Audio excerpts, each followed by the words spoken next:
শরীর খারাপ এটুকু জানি, এর থেকে বেশি কিছু বলতে পারবো না। চলো যাওয়া যাক।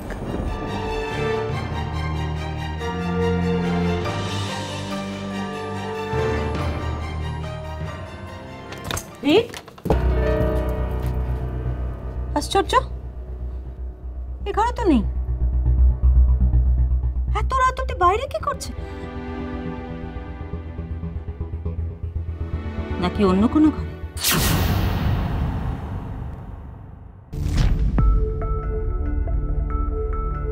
কিন্তু আমার সঙ্গে এই লুকোচুরি খেলার মানেটা কি? কি করতে চাইছে ও?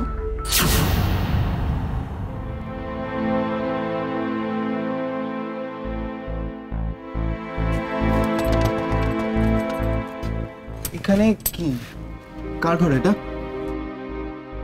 দিদি ভাইয়ের ওপর যখন বিশ্বাস রেখেছো তখন এটুকু ভরসা রাখতেই পারো।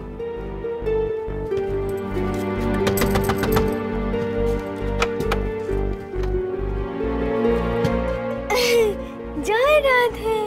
মানে তুমি এদের সাথে আমায় দেখা করাতে নিয়ে এসছো? গুরুমা টুরুমার সাথে দেখা করার আমার কোনো ইচ্ছে নেই। এরা ভণ্ড, বুঝলুক। আস্তে আস্তে ভেতরে চল, আমি সবটা বলছি। বিশ্বাসে মিলায় বস্তু তর্কে বহু দূর রে বাছা। জয় রাধে। জয় রাধে।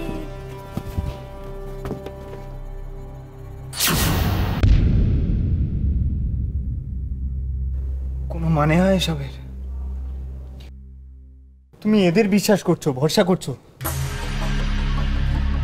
এরা মায়ের পক্ষে, মানে তোমার বিপক্ষে।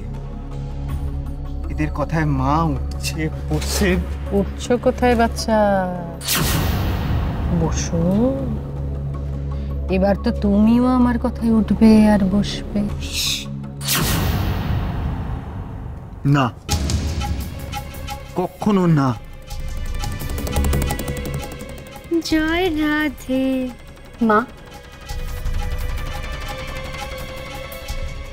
ওকে আর কিছু লুকিও না। রিককে সমস্ত সত্যিটা তুমি খুলে বলো। ও এখানে আসার পর নিজেই সত্যিটা যাচাই করে নিয়েছে। ও বুঝতে পেরেছে যে আমি ওকে কোনো মিথ্যে বলিনি, তাই ও আমাকে এখন ভরসা করে, বিশ্বাস করে। কাকে কি বলছো তুমি? পাগল হয়ে গেছো? মাথা খারাপ হয়ে গেছে? এই গুরুমা এখন আমার মায়ের সবচেয়ে বিশ্বস্ত পরামর্শদাতা, বিপদের বন্ধু। তুমি ভুল করছো রিক। মোহিনী চ্যাটার্জির মতো মানুষ কখনো আমার বন্ধু হতে পারে না।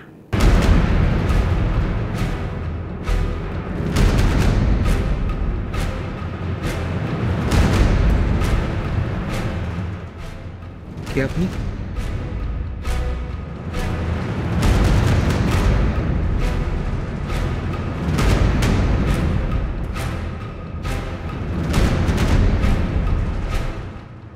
তুমি এখনো মাকে চিনতে পারলে না রিক?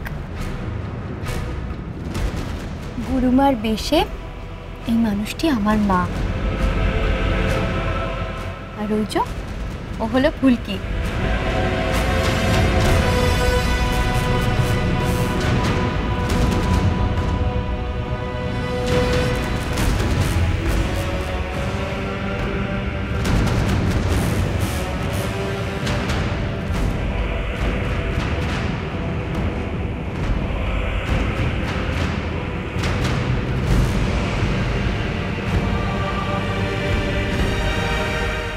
মামুনিকে উচিত শিক্ষা দিতে মা আর ফুলকি এই বেশ ধারণ করেছে।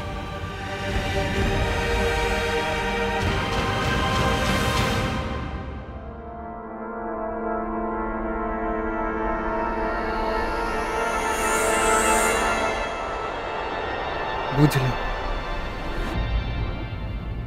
সবটা বুঝলাম।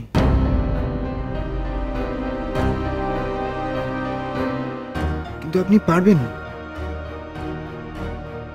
আমার মায়ের বিশ্বাসঘাতকতার শাস্তি দিতে? পারবেন?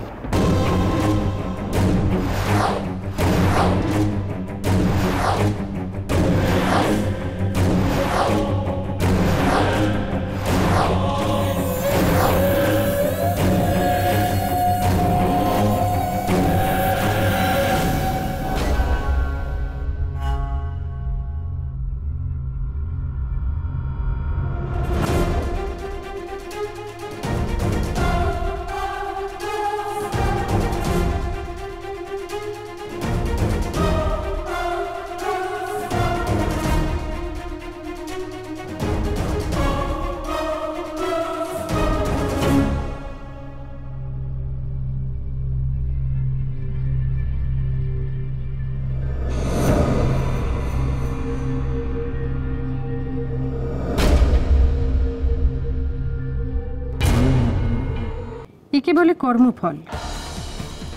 যে যেমন কর্ম করবে সে সেরকম ফল ভোগ করবে। মোহিনী যে কর্ম করেছে তার ফল ওকে ভোগ করতেই হবে। সে তুমি বা আমি ওকে শাস্তি দিতে চাই অথবা না চাই, পাপের শাস্তি ওকে ভোগ করতে হবে। ঈশ্বর ওকে ক্ষমা করবেন না। কিন্তু আমি সেই ভরসায় চুপ করে বসে থাকবো না, থাকতে পারবো না। রিক, শাস্তি অনেক রকমের হয়।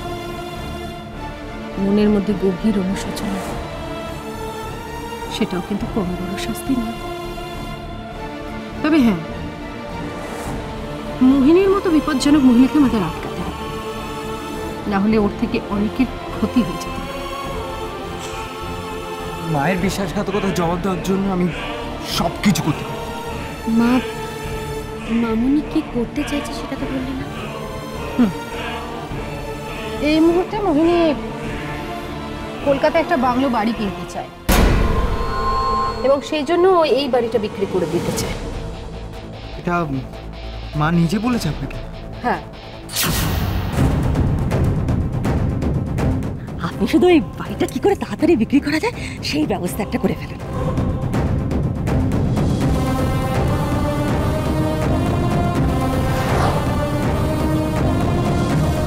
আরে বাবা, ছোট ছেলে তো ডাক্তার, অনেক টাকা উপায় করে, একটা কিছু ব্যবস্থা নিশ্চয়ই করে নেবে। দরকার হলে বাড়ি ভাড়া করে থাকবে।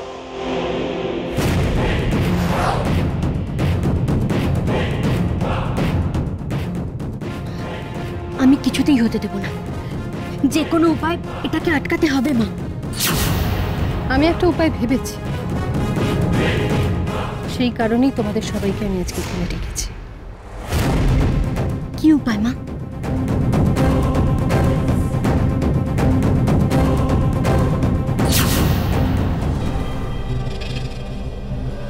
সব ঘর তো খুঁজে দেখলাম, কোথাও তো নেই। একমাত্র এই গুরুমার ঘরটা বাকি। ধ্যাৎ, এই গুরুমার ঘরে ঢুকবে কেন?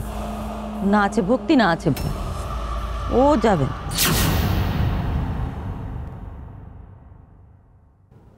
আলো জ্বলছে কেন এত রাত্রে গুরুমার ঘরে? দেখি তো। না বাবা, আলো জ্বলে হয়তো ধ্যান করছে, তারপর আমি ঢুকলে ধ্যান ভেঙে যাবে, আমার উপর রেগে যাবে, তারপর আর টাকার ব্যবস্থাটাই হবে না। এবার ডাকি, দেখি আছে কিনা। রিক, রিক,